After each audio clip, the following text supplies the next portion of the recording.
दूसरा उत्तराखंड। तो उत्तराखंड भी ऋषि मुनियों और देवभूमि है। उत्तराखंड ऋषि मुनि और देवभूमि है।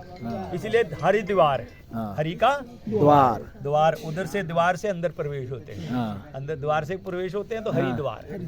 फिर आगे ऋषियों का केश, जहाँ ऋषियों का समूह होता है। केश मैंने समूह है, ऋषिकेश है। फिर देव प्रयाग, वहाँ 5 प्रयाग है। कौन से प्रयाग है? 5 प्रयाग है। देव प्रयाग है, फिर रुद्र प्रयाग है, कर्ण प्रयाग है, विष्णु प्रयाग है, नंद प्रयाग है। ऐसे 5 प्रयाग है। अच्छा। और उत्तराखंड भी मोक्ष की भूमि है, मोक्ष देने वाली है, जिसमें 4 धाम है। उत्तराखंड के 4 धाम है, यमुनोत्री, गंगोत्री, केदारनाथ, बद्रीनाथ। तो फिर उसमें और भी है, आदि बद्री, भविष्य बद्री, आदि बूढ़ा केदार, आदि कुवात केदार, तो गोपेश्वर, कल्पेश्वर, नागेश्वर, बहुत सारे हैं। ऐसे ही ये भगवान शिव की और माँ पार्वती के पसीने से मैया का प्रादुर्भाव हुआ, नर्मदा माई का। और नर्मदा माई पश्चिम वाहिनी हुई, पश्चिम वाहिनी हुई। बाकी नदियां सारी पूर्व वाहिनियां, लेकिन ये माई पश्चिम वाहिनी है। और बाकी नदियां सीधी चलती हैं और ये जमीन को रगड़ के चलती हैं। और भगवान भोलानाथ अपनी बेटी से बहुत प्यार करते हैं, उनके साथ रहते हैं। इसीलिए माँ का नाम भगवान शिव के नाम से संबोधित हुआ, नर्मदे हर, नर्मदे हर, हर हर नर्मदे। क्या बोलते हैं? हर हर नर्मदे। तो हर की पुत्री और हर के साथ है और हमेशा साथ रहती है। और इस बात को देवी देवताओं ने, ऋषियों मुनियों ने जब भगवान के मुखार बिंद से इस बात की चर्चा सुनी तो पितरों ने कहा, प्रभु हमारा भी उद्धार हो, हमारा भी कोई पूर्वज, हमारा भी कोई वंशज मैया के तट पर आवे और हमारे में कोई वंश में से कोई अवगति अधोगति को गया हो। क्योंकि 3 गतियां हैं। यहाँ पर एक प्रश्न उठता है कि 3 देव हैं जी। इंग्लिश का शब्द है गॉड, इंग्लिश का शब्द है गॉड, हमारा शब्द है ओम। हमारा शब्द क्या है? ओम। त्रिमात्रा त्रिगुणम त्रिदेवम।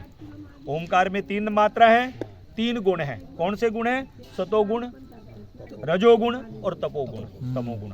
ये 3 गुण हैं। और तीनों गुणों में तीनों देवों का वास है, ब्रह्मा, विष्णु, महेश। तो अब GOD God, generator power, operator और डिस्ट्रीब्यूट करने वाला है। तो ऑपरेटर, जनरेटर कौन है? पैदा करने वाला, रजोगुण ब्रह्मा। भगवान कृष्ण, भगवान विष्णु ने अपना घर पानी में बनाया, पानी में बनाया घर। तो उनका नाम जो नार कहते पानी को, इंग्लिश संस्कृत का शब्द है नार। नार मैंने पानी, आयन मैंने घर। जो पानी में घर बना के रहने वाले, उनका नाम बढ़ गया नारायण। बोलिए नारायण भगवान। तो नारायण भगवान ने शैया किसकी बनाई? क्योंकि पानी में तो रह नहीं सकते, शेषनाग की। और शेषनाग की फन ऐसे शत बनेगी। तो शेषनाग उस के ऊपर भगवान रहते हैं। अपना मुंह पानी में देखा, फेस देखा, और देखते देखते अग्नि प्रकट होगी। फिर उन्हीं के होती प्रकट हुई। ये 11वें अध्याय, गीता के 11वें अध्याय का श्लोक आता है, ब्रह्म अर्पणम ब्रह्म हवे ब्रह्म अग्नि ब्रह्म एव तेन ब्रह्मादि कर्म समाधना। परमात्मा स्वयं होती बने, स्वयं अग्नि बने और होता बने। और आगे कुछ प्रकट नहीं हो रहा था। फिर भगवान को टेंशन हुई, चिंता हुई कि यदि मेरे से अग्नि प्रकट हो सकती है, मेरे से होती प्रकट हो सकती, तो आगे क्यों प्रकट नहीं हो रहा। तो जब हमें किसी चीज़ की चिंता होती है, हम उनका मंथन करते हैं, विचार करते हैं, तो विचार से कुछ ना कुछ सोल्यूशन जरूर निकलता है। हम उसकी सोच करते हैं ना, तो उसका कुछ सोल्यूशन हल जरूर मिलता है। ऐसे भगवान जब विचार कर रहे थे, सोच कर रहे थे, उस आदि शक्ति का पर ध्यान कर रहे थे, तो उनको शब्द सुनाई दिया, स्वाहा। वो शब्द सुनाई दिया, स्वाहा। तो स्वाहा से जैसे होती थी, तो आदि शक्ति पराबंबा जगदम्बा के रूप में जोग माया प्रकट होती है। और जोग माया से भगवान ने कहा कि हम अब आगे की सृष्टि की उत्पत्ति हो। भगवान के नाभि से एक कमल निकला, और कमल ऊपर पहुंच के खिला तो बीच में ब्रह्मा जी, ब्रह्मा चारों तरफ देखना चाहे तो चार मुख ब्रह्मा के बन गए, चतुर्मुख ब्रह्मा। तो चतुर्मुख ब्रह्मा ने देखा कि मुझे पैदा करने वाला कौन है। ये कमल है, कमल से पकड़ के उतरे नीचे, डंडी को पकड़ के नीचे जा रहे हैं। 40,000 वर्ष तक नीचे जाते रहे लेकिन उसका अंत नहीं पा पाए। फिर देखते कि कमल ही है मेरा जन्मदाता। फिर कमल में बैठे, फिर खड़े हो गए पंखड़ियों पे। अगर ये इसकी पैंदी इतनी के लोग अंदर और मैं इतना बड़ा, मैं इसमें कैसा पैदा हो सकता हूँ। तो हाथ, दोनों ही हाथ जोड़ के छलांग मारी और बीच में फिट हो गए। बोले इसमें तो मैं फिट हो गया, यही मेरे जन्मदाता। पर ये कमल आया कहाँ से, इसकी जानकारी आज तक नहीं हो रही। तो कुछ न करूँ। तो जब चिंतन कर रहे थे तो उनको 2 शब्द सुनाई दिए, ता और पा। तप तप तप के ब्रह्मा तप करो। अब तप किसका करें, तप तो करें, तप तो किसका करें। तो वो उसके मुंह से ओ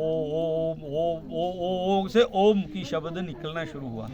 और ऐसे ही तप करते करते भगवान प्रकट होते हैं। भगवान ने हाथ पकड़ा, कहा विधाता। क्या नाम दिया, विधाता। तो ब्रह्मा जी को चिंता हुई, प्रभु मैं तो पैदा करूंगा तो उनको पालेगा कौन। भगवान बोले तू पैदा तो कर, मैं पाल दूंगा, चिंता मत कर। हाँ, तो आगे का कार्यक्रम कर, मैं करूंगा। हाँ। बोले प्रभु वो भी बात ठीक है। तो ब्रह्मा को चिंता रहती है हमेशा। ब्रह्मा को जो पैदा करने वाला है ना, आप जैसे बच्चे पैदा किए तो आपको चिंता रहती है इनका भविष्य क्या होगा, ये पढ़ते नहीं हैं, इतना खर्चा करते हैं इनके प्रति, इनकी नौकरी कैसे लगेगी, बिजनेस कैसे होगा, कहाँ से पैसा आएगा बिजनेस के लिए। मतलब बहुत सारी चिंता लगी रहती है। माँ बाप तो हमेशा ही टेंशन में रहते हैं, बच्चों के प्रति टेंशन में रहते हैं। तो ऐसे ब्रह्मा है पैदा करने वाला, उसको चिंता हुई, प्रभु मैं पैदा करता जाऊँगा, आप पालते जाओगे तो सारा संसार बढ़ जाएगा और कहाँ खत्म क्या। तो बोले कोई बात नहीं, शिव जी महाराज को बोलेंगे कि संहार करना, डिस्ट्रीब्यूट करना। भगवान शंकर से पूछा गया और भगवान शंकर ने कहा कोई बात नहीं। भगवान शंकर ने उसी समय ध्यान किया, एक देवी को प्रकट कर दिया। देवी ने हाथ जोड़ के कहा प्रभु मेरी सेवा, मेरा नाम मैं क्या करूं।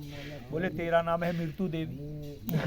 तेरा नाम क्या है, मृत्यु देवी। मृत्यु देवी, तेरा काम है जीवों को मारना, सा शरीर नहीं आने देना ऊपर, सा शरीर समीर समेत नहीं आने देना। वो रोने लगे, नहीं जाने का। हाँ। मार के लाने का। मतलब 84 लाख जूनियों में से कोई ऐसा जीव देदारी नहीं कि जो अपने शरीर को साथ लेके गया हो। एक को राजा नहुष को भेजा था, विश्वामित्र ने राजा नहुष को भेजा। देवताओं ने धक्का मार के, लात मार के नीचे फेंक दिया। इधर से अपनी शक्ति से विश्वामित्र उसको ऊपर ही रोक रखा, उधर से देवता नहीं ऊपर आने दे रहे, तो बीच में लटका हुआ है राजा नहुष। उनके मुंह से लार बहती है, कहते हैं तो उसी से ये कर्मनाशा नदी बनी। तो अब विश्वामित्र को गुस्सा चढ़ा कि ब्रह्मा बूढ़ा हो गया, इसको सृष्टि नहीं रचने आती। ब्रह्मा ने भेड़ बनाई, उसने बकरी बना दी। विश्वामित्र ने बकरी, बकरी इनने भेड़ बनाई, इनने बकरी बना दी। और ब्रह्मा ने चना बनाया, उसने जुनरी बना दी। ब्रह्मा ने गेहूं बनाया, उसने बाजरा बना दिया। तो बहुत सारी सृष्टि जो है विश्वामित्र की भी है। और अब फिर ब्रह्मा बोले ब्रह्मा तो पागल हो गया, ये मैंथनी सृष्टि पैदा करता है, हम पेड़ों से मनुष्य लगाएंगे। तो पेड़ पैदा किया नारियल का, जब सिर बनने लगा देवता घबरा गए, अरे महाराज ब्रह्मा जी साथ भगवान ये तो बड़ा अनर्थ हो जाएगा, जब पेड़ों से ही मनुष्य लग लें, कौन किसी का माँ, कौन किसी का भाई, कौन किसी का बहन, ये तो रिश्ते नाते एक दूसरे की मर्यादाएं खत्म हो जाएंगी। तो कौन किसी को मानेगा, तो हम लोगों को कौन पूछेगा। तो बोले भाई विश्वामित्र को मना करो। बोले विश्वामित्र को कैसे मना करें, वो तब ही, क्योंकि विश्वामित्र भी कोई साधारण ऋषि नहीं है। विश्वामित्र सारी जिंदगी तप करते रहे ब्राह्मण बनने के लिए, मुझे कोई ब्राह्मण कहे, मुझे कोई ब्राह्मण कहे। विश्वामित्र यही तपस्या करते हैं। और मेनका आई, इंद्र ने भेजी, उससे बेटी पैदा होगी शकुंतला राजा स्वांत की पत्नी बनी और उसी का पुत्र भरत हुआ, जिसके नाम से भारतवर्ष। भरत, हमारे 3 भरत हुए भारतवर्ष में, एक कर्मयोगी भरत, एक ज्ञान योगी भरत और एक भक्त भरत। भक्त भरत है राम जी के भाई। और ज्ञान योगी जो है जड़ भरत। और कर्म योगी शकुंतला का सुनंदन भरत। तो उन्हीं के नाम से भारतवर्ष, नहीं तो हमारे देश का नाम है अजान खंड। कौन सा खंड है? आजान खंड। अजान खंड। अजान अजान मुस्लिम शब्द है, ये संस्कृत शब्द है। अजान जो है मुस्लिमी शब्द को बहुत सारे संस्कृत के शब्द हैं। ये जैसे अपन क्या अजान मुस्लिम शब्द क्या अपन वो अजान देते, अजान मैंने बांग देते, हम कहते अल्लाहू अकबर, वो उनकी जान है। वो अजान खंड है। ये ऐसे कहते, जिस समय हम संकल्प लेते हैं, पंडित संकल्प देता है, कहते हैं हरिओम विष्णु विष्णु प्रार्दे शिश्वेतवारा कल्पे जम्बूदीपे। जम्बूदीप, ये कौन सा द्वीप है हमारे? जम्बूद्वीप। 7 द्वीप है। कितने द्वीप है? 7 द्वीप। 7 द्वीप में ये हम जिसमें रहते हैं वो जम्बूद्वीप है। भारत खंडे भारतवर्षे आर्यावर्तंग देश रे, हम आर्यावर्त देश के। हमारे जितने आज भी महाभारत आपने देखा, रामायण देखी, उसमें क्या आर्यपुत्र क्या बोलते हैं? आर्यपुत्र। तो आर्यावर्ते देशांतर्गते, जिस देश में हो, प्रदेशे, कौन सा देश, कौन देव का खंड है और कौन सा खंड है, जैसे उत्तराखंड है, नर्मदा खंड है, और किस खंड में रहते हो। तो ऐसे ही ये संकल्प में सब चीज़ आती है। तो विश्वामित्र जी कोई साधारण पुरुष नहीं थे, और विश्वामित्र का जन्म हाँ यही इसी क्षेत्र में आपके हाँ। और विश्वामित्र की पिता का नाम है गादी। दादी। गादी गादी गादी। गादी की 2 पुत्रियां, एक जमदग्नि को ब्याही गई, एक पुत्री जमदग्नि को ब्याही गई, और एक सहस्त्रबाहु को ब्याही गई। पीछे है ना सहस्त्रधारा, सहस्त्रबाहु को। तो अब जमदग्नि भी कोई साधारण पुरुष नहीं थे, वो शुक्राचार्य के पुत्र हैं। भृगु ऋषि के पुत्र शुक्राचार्य और यमदग्नि जो भी संतान पैदा करते औषधि तैयार करके अपनी पत्नी को देते, ताकि पुत्र तेजवान हो, तपस्वी हो, भोजवान हो। तो गादी ने अपनी पत्नी से कहा कि हमारे जवाता, हमारे जबाई, हमारे दामाद बहुत ही गुणी हैं और महात्मा है, तपस्वी है, और हमारी संतान नहीं है। बेटी को बोलो कि तुम्हारा भाई नहीं है, कम से कम हमारे भी बेटा आ जाए। तो उस माता ने कहा अपनी पुत्री को, उसने कहा माँ अपने पति से बात की।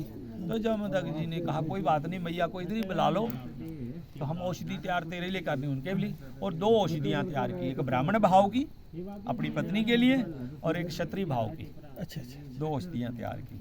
और मैया देखती रही, जमदग्नि की सास कि अपनी घरवाली के लिए बढ़िया चीज़ तैयार कर ला होगा, मेरे लिए हल्की। तो वो अंदर गए कुछ लेने के लिए, और उन्होंने पीछे से चेंज कर दी। अब वो भूल से जो माता रेणुका के लिए बनाई थी औषधि, वो मैया को दे दी, और मैया वाली रेणुका माता को दे दी। इसलिए परशुराम जी छोटी छोटी बात पे ब्राह्मण होते हुए वो अस्त्र शस्त्र रखते हैं, धनुष बाण रखते हैं, तलवार रखते हैं, परसा रखते हैं। परसों परसा परशुराम, नाम था राम लेकिन परसा भगवान शंकर से मिला, इसलिए परसों परसा परशुराम। तो छोटी सी बात पे तो परसा दिखा देते हैं। वो कहते हैं, लक्ष्मण कहता है ना, यहाँ कुमड़ की बतिया ना ये देखन तर्जनी मर जाए। ये कोई कुमड़ी का बच्चा नहीं है, कद्दू जो उंगली दिखाने से मर जाए। बार बार मुझे परसा दिखाते हो, मैं तुम्हारे परसे से डरता हूँ क्या? वो भी शेष है, शेष को कौन काटेगा? शेष को कौन काटेगा? 0 से 0 प्लस माइनस 0 क्या काटोगे? 0 से क्या काटोगे? तो परशुराम जी भी महान हस्ती है, लेकिन विश्वामित्र अब वो ब्राह्मण के लिए बनी थी। वो क्षत्रिय होते हुए क्षत्रिय वाला काम नहीं किया, सारी जिंदगी बाबा वो तपस्या करते हुए मुझे ब्राह्मण कहे। तो जैसे ही वशिष्ठ जी के सामने आते थे तो वशिष्ठ जी के आओ राज ऋषि, गुस्से में आके 100 पुत्र मार दिए वशिष्ठ जी के, गुस्से में आके 100 पुत्र मार दिए। अब पुत्र ब्राह्मण दोष लग गया, फिर तपस्या करने गए तो मेनका आ गई, मेनका के चक्कर में फंस गए, शकुंतला पैदा हो गई, फिर तपस्या गई। फिर उसके बाद ब्रह्मा ने खीर दी कि खीर खाएगा तो तू ब्राह्मण बन जाएगा, और उसी समय इंद्र आ गया, ब्राह्मण बन के मैं भूखा हूँ, तुम क्षत्रिय हो, राजपूत हो, मैं भूखा हूँ, मुझे खिलाओ। बोले मैं जानता हूँ तू इंद्र हो, तुम्हारा स्वभाव है कि मेरी तपस्या पूर्ण नहीं होने देना, चलो तुम ही खा लो। तो विश्वामित्र भी कोई साधारण पुरुष नहीं थे, तो उनकी सृष्टि बहुत सारी रची गई। तो संत कुमार ये सारी देवताओं ने फिर जाके प्रार्थना की। ब्रह्मा जी ने कहा, समझाया कि भाई जाने दो इसको। तो बोले ये मेरा ये पैदा हुआ क्या करे? बोले हम सब पूजा में ले लेंगे इसको, सब पूजा में ले लेंगे, हमारी जो पूजा होगी वो इसके बिना अधूरी होगी। तो श्रीफल इसको बोलते, क्या बोलते हैं? श्रीफल। तो श्रीफल किसी देवी देवता के बिना श्रीफल के पूजा नहीं होती। नहीं होती। श्रीफल सिर बने हैं, मुख बना हुआ है। श्रीफल वो तो सही होगा ना। तो जो ये नर्मदा खंड है, नर्मदा खंड में सभी देवताओं ने कहा कि भगवान शंकर आप बाकी सृष्टि को भी देखो